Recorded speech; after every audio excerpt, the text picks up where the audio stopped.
New details are emerging about the horrific day on June 15th when Claremont County investigators say that Chad Doerman admitted to killing his 3 sons. I've received the bill of particulars from the investigation. The public document lays out what investigators say took place that day.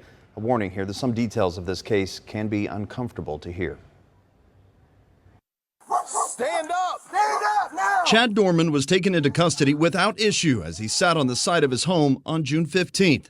The bill of particulars document says he sat there and calmly watched his wife Laura undertake futile life-saving measures on her 3 children. It all began, according to the document, shortly after Chad Doerman came home early from work and asked his wife and 3 boys to join him in the master bedroom for a nap.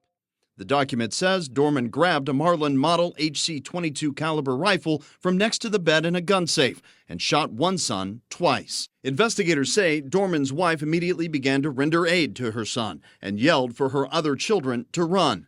The document says Doerman's stepdaughter walked into the room and witnessed the shooting and ran out of the back of the home, chasing after her brother, who was already running toward a field. Doerman, according to the document, gave chase and began shooting, hitting his son, knocking him to the ground.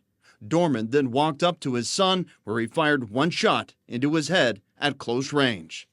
The document then lays out how the stepdaughter ran back toward the house and picked up the youngest son, Chase, and tried to run from the property. Doerman caught up to them and demanded that she put Chase down.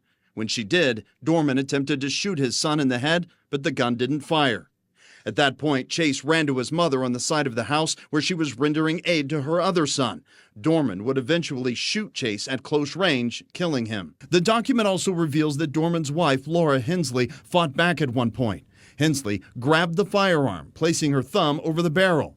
Doerman then firing the rifle, shooting through her thumb. In the account of that day, the document says Doerman made several statements like, "I did it, take me to jail." It goes on to say Doerman admitted during a recorded interview that he had been thinking about shooting his sons since October, and it had been weighing so heavy on him that he hadn't slept for 3 or 4 days prior to murdering his 3 sons. If you'd like to take a closer look, that is, at the entire bill of particulars tied to this case, we have put the entire document on WCPO.com.